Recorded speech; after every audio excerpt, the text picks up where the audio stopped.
Good morning, Good morning. and welcome everyone to the Dark Roast. I am Donna Stroll, and I'm here with the always beautiful and talented Rose Short. And today we are going to be talking about comparison articles and Yes. how to use them to make to build up and help your affiliate marketing business. So Yes. that is what we're going to do. We're going to go through like how to do them, how to highlight your pros and cons, crafting call to actions within that whole process. So, yeah, grab your coffee. Let's get started. Yes. So comparison articles versus comparison videos are fun because you can really get down to like the nitty gritty of the details. Most video formats, unless you're doing like a long form YouTube format, right? You want short, sweet, to the point. And so a comparison video would be like two different outfits kind of thing, right? You'd be like, oh, which one do you like better, this or that? But you're not really giving any information. So the purpose of the article is to give readers the best option for their needs and also let them know, like Donna said, the pros and cons of two different things. So let's say it's software, right? Like autoresponders, that's a great one because a lot of us use them. So maybe you're comparing two different autoresponders, talking about the pricing, the features, what you can do, what you can't do, stuff like that. And then it also, of course, builds trust and credibility because it should be unbiased and well researched. And usually it's one of those things of like, I've used both, here it is. Because you don't ever want to really be talking about or promoting things that you don't use, which we've talked about before. And then it can increase your conversions because you can address doubts, clarify choices, and of course, like if there's one you're really passionate about, that's going to come out and probably let people know to use that one. Yeah, I mean, you do see somewhere, obviously, they're going to put their affiliate marketing, the one that they're affiliating for at the top. But as long as they give real information about the other ones and do provide the pros and cons, then you can pick which works for you. Um, and the other thing it does is it helps identify, you're identifying pain points and they're decision drivers. So, what is the price? These are the things you're going to include, like the price, the features, the ease of use, whether they have a trial or a free option, that kind of stuff. And it also, helps to reach people where they're at. Are they beginners? Are they intermediate? Are they advanced users? Because your article is going to be geared to at least one set of those, right? So, and a lot of times, like for me, I'll hear about a new software, something that's interesting to me, and so I'll start looking, and then I'll end up in comparison articles. Almost invariably, I will end up in a comparison article. So I'm looking at, okay, what features do they have? What's the cost? Is it online or is it, do I have to download it to my system and those kinds of things?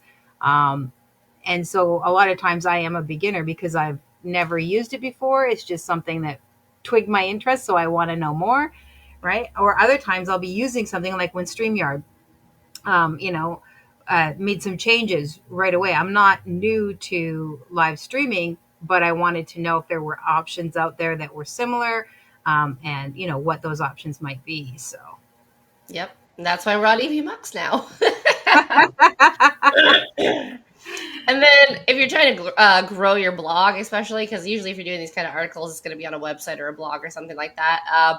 And it's going to increase your SEO and visibility, especially if you target those high intent keywords, like product versus product or best, theme to use, or kind of think of it in terms of like a YouTube video. Like you want the caption to really pop, but also tell people what it's about.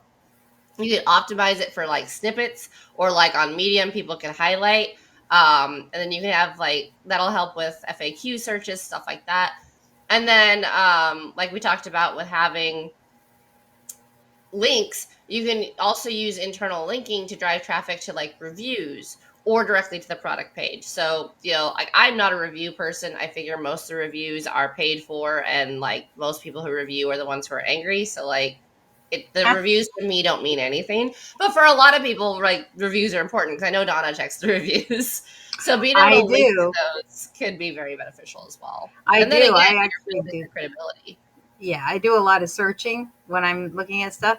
I will check out 1,000 reviews. Well, maybe not 1,000, but I definitely will go past page one on Google and to see, because sometimes people will wipe out negative reviews, but they don't always go past page one, right? So, and YouTube has a lot of comparison as well. So if you want to do video comparisons, usually with YouTube, they'll try to keep it down to maybe two or three. Whereas with an article, you can have a lot more. Like you could have 4 or 5 different programs that are in, or things that are in the same niche or the same product line. But yeah, YouTube, they generally try to keep it more down to like two or three because you're talking about it and people's attention spans go boom, right? So Yeah. you want to, like, things that you can do is like choose your products wisely, right? Focus on, make sure that you're actually comparing apples to apples and not apples to cars, because that's not going to work for you, right? And also when you're making your article and you're doing your pros and cons, or the comparisons, make sure that there's clear differences so that people can make decisions. If everything sounds the same, then they're leaving with no more information and no reason to choose the one that you think is best, because if they all look the same, right? And then you want to include your popular options and also ones that are underdogs, maybe something that's a bit smaller or newer. Include that because maybe people have been burned by the big brand already and they're not interested in that, and they're really looking for something that's alternative. Like a lot of people will use open source stuff, so why not include an open source option, especially if you're talking about softwares, that isn't common but is definitely available. For sure. And then, like, your key features, right? So, like, maybe price doesn't matter to you, but I promise you price matters to someone just starting out. So price is a huge one. You want to talk about the price and if they have a free plan or not. Obviously, you want to talk about the features, the pros and cons, but also the user experience. So again, like, you might be in this space for 10 years, but if you're trying to talk to somebody who's just starting out, like Go High Level is a great one for experienced people. Go High Level, if you're just starting out, can be very overwhelming for people. Yeah. So bear these things in mind, right? And then customer support. Have you used the customer support? What was it like? Was it good? Was it not good? Right? Like, that's a huge thing.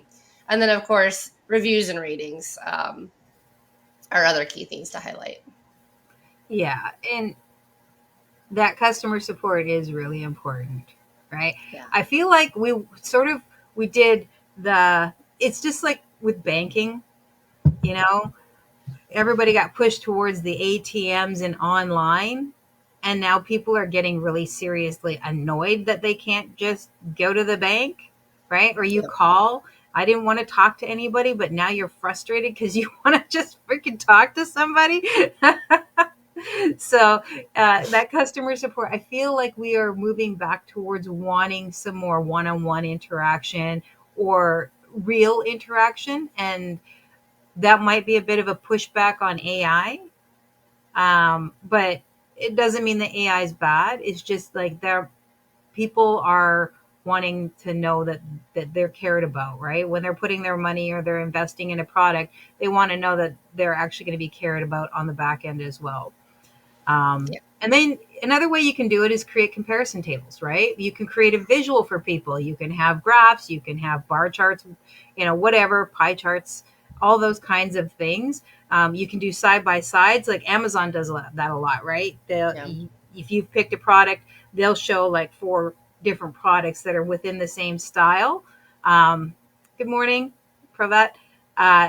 We're just, so that it helps highlight some of the key features, some of the things that one has that others don't, and so on and so forth, especially if you're also including, which you should be, including your own product, service, or system that you're trying to affiliate for. You're comparing against that.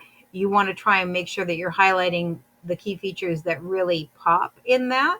So like whether it's a free trial, customer support, integrations, all that kind of stuff, you can have the what each one has. And people like visuals. We're visual, right? So that's super helpful. Well, and sometimes the visual has something that you didn't cover, right? So maybe scheduling is important to somebody, and there's only one platform that you're talking about that has scheduling, but you kind of glossed over it, but you put it in your table. That can be the deciding factor, right? Because if you're not scheduling content, like you're probably more stressed out than you need to be. We were talking about this earlier. What? Like scheduling content is I don't want to say game changer because I hate it when people say that, but it's a time saver, right? It allows you to get your content ready to go. And then in the middle of the week, you're not freaking out that you need something to post because you've got something scheduled, or at least you should. Like a week of scheduled content is usually a good goal to aim for.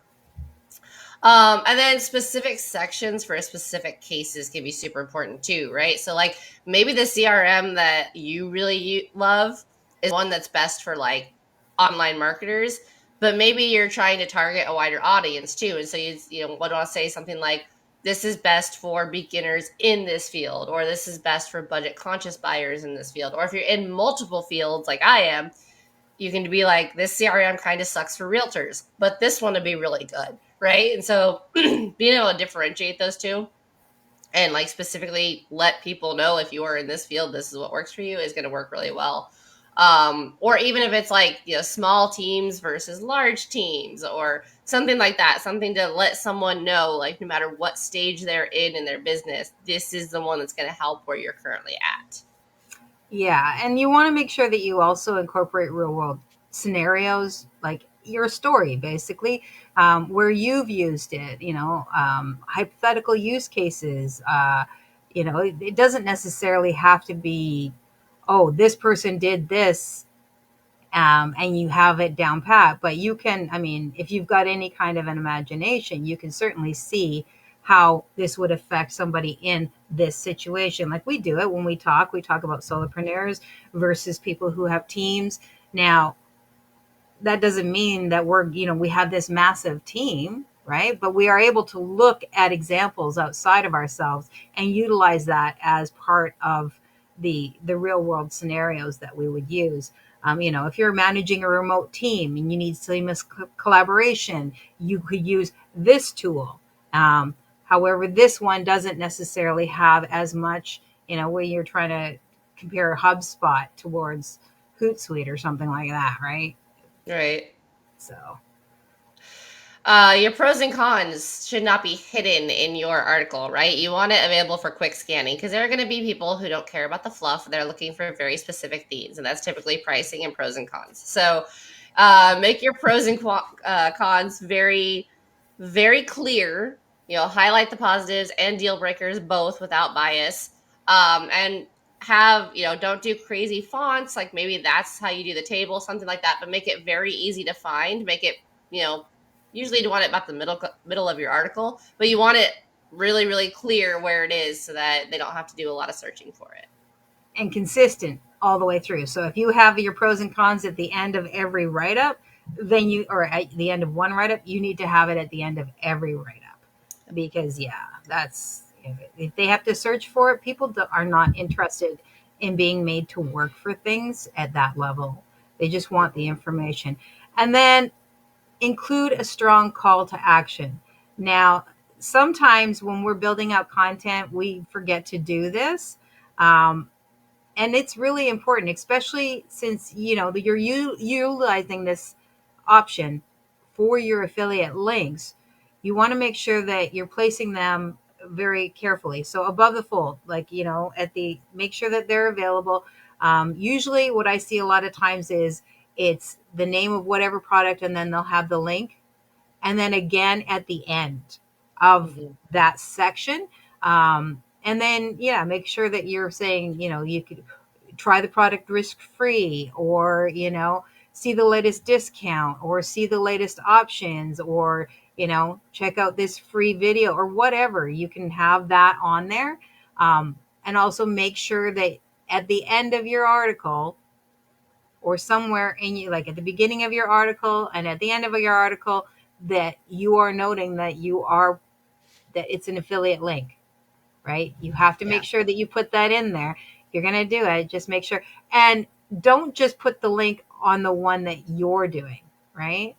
So Yeah. if you're going to have like 4 different hosting companies, Wix, Bluehost, this, that, and the next thing, make sure that you're linking all of them, and that you have your affiliate link properly connected to the one that you're affiliating for.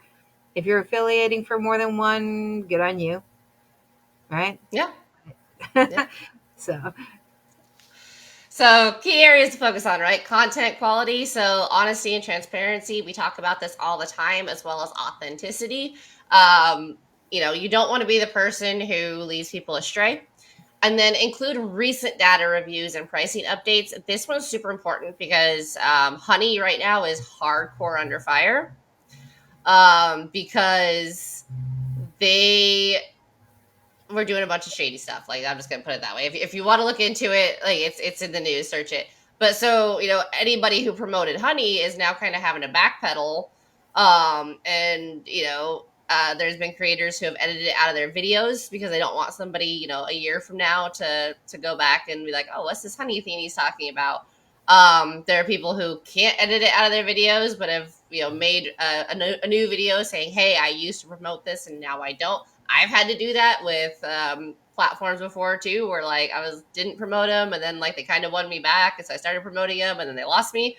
So we've all had to do it, right? Sometimes we fall for stuff, but so be very, very honest about that. And if you find out any of these, things, absolutely let your people know. Retraction articles suck, but again, it keeps the honesty and transparency, and it keeps that trust. yeah, and I mean, with blogging, obviously, it's a little bit easier. You can just go in and edit your articles, and make it nothing worse than looking for some information and then finding out that it was from 2020, and it's like, oh, that's not useful to me anymore, right? So, you want to your engagement tools. Use comparison sliders, interactive quizzes. To recommend your products, add a comment section or a feedback section if you want that, because maybe people have had their own experiences with the ones that you're putting out. It allows you to, again, build that trust to show that you're not just, trying to push your thing, and, you're just using this format to make it work for you. So, Yep. yeah. And then optimize your monetizations. Obviously, test different placements for affiliate links, different fonts, buttons versus text, things like that. And then, of course, you can use bonus offers, things like free sign up, free trial, discounts, etc., that are tied to the affiliate program. A lot of the product-based affiliate programs will give you a coupon code for your followers as well as your affiliate link. So, like with BeFit, I have that. And that can be a great way to introduce people to the product you're talking about as well. Yeah, and then conversion tracking always, right? You want to, if you're using blogging, then heat maps to see where the readers are clicking, so that and track that. See that you track your links, see how they're doing, and you can always make them smaller, make them bigger. There's lots of different areas that you can track them. But as always, you need to be paying attention to those links, and to see what's working and what's not. Maybe you need to change up your content. Maybe you need to change the way that you promote it. Maybe you need to just move where your links are. All those kinds of things. Maybe you need to update your story. So, Yeah. Maybe your tone's wrong, right? Like, so yep. maybe when you're writing it, it sounds like you're talking down to people instead of having a neutral or conversational tone. So, this is why I tell people with video all the time who are uncomfortable with video. I'm like, just get on video and pretend you're having a conversation. That's all it is, right? Like, that's how you do lives with confidence. You just pretend you're talking to a friend. Your articles should be the same way. It should be like you're having a natural conversation, not trying to sound like a PhD. Yeah. And then, of course, repurpose it. Like, you can turn those blog posts into short form videos, long form videos. Uh, those comparison articles are great to send to your email list. You could even kind of shorten it down into like a newsletter format. And then it keeps, those are evergreen content essentially. And then you can keep it evergreen by setting reminders to update your prices, your features, your reviews, all that kind of stuff. Yeah, because things change, right? Nothing is static. So pricing changes all the time, and that's a big one. And maybe a program just falls out of favor for you. Maybe you decide to go affiliate for something else, but you still have the article. And especially if the article has traction, just go in and switch it around a bit. Update your information Mhm. and switch it around a bit. There's no reason to change that article completely. Maybe you just need to do some adjustments. So, Yeah. yeah. Especially when it comes to pricing, right? Because, like, I mean, that's why StreamYard is under fire because they upped their pricing and didn't tell anybody they were going to do it. So, if you know that a price increase is coming and you can be the source of that information, that's going to be super huge to your followers and for your credibility in general. Yeah, yeah, absolutely. And again, that works whether you're doing blog posting or if you're doing it through your YouTube channel, right? Short form, not really meant for this. This is definitely for longer form. It's stuff that you want that's going to be evergreen because this is the stuff that's going to be pulling people in um, continually as they're going to search for it, whether they're searching on YouTube or they're searching on Google or their favorite search engine, you know you Hmm. want them to pull up your articles, and that's what comparison articles are great for. They're great for Yeah. having that evergreen content that's going to be pulling people even in, whether you're promoting it and getting it out there right away and constantly in people's faces or not. Yeah. So And yeah. you can utilize short form content, like pick 2 or 3 key features that are important to you that maybe one doesn't have, and then do a like, would you prefer this or this? And then Mm, depending on their answer, you can be like, hey, like, have you checked out this platform? Obviously, if you had a conversation, you know where they are in their business and whatnot. But you can utilize short form content. You just have to be a lot more intentional about it, I would say. yeah, and realize that it's going to be here and gone within Yeah. usually 24 hours, right? Yeah. You might get a week out of it, And it's but really going to be a hook for getting them to the article or the longer form video or something like that. exactly. So that's it. That's all. I think that bottom line is it's a great way to promote your affiliate links without being salesy, which we are all about.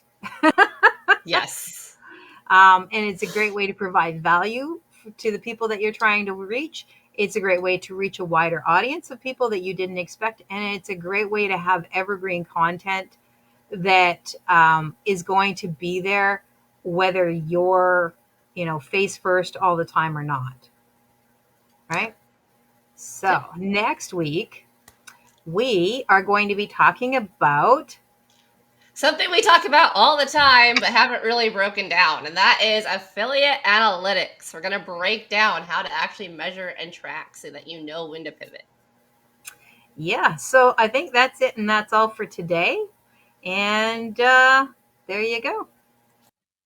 If you found this helpful, please drop a comment, share, and hit that subscribe button. Your feedback is super helpful in growing this channel. And of course, if you have any questions or if there's any specific thing that you would like us to talk about, drop that in the comments too. Happy Friday! Happy Friday, everyone.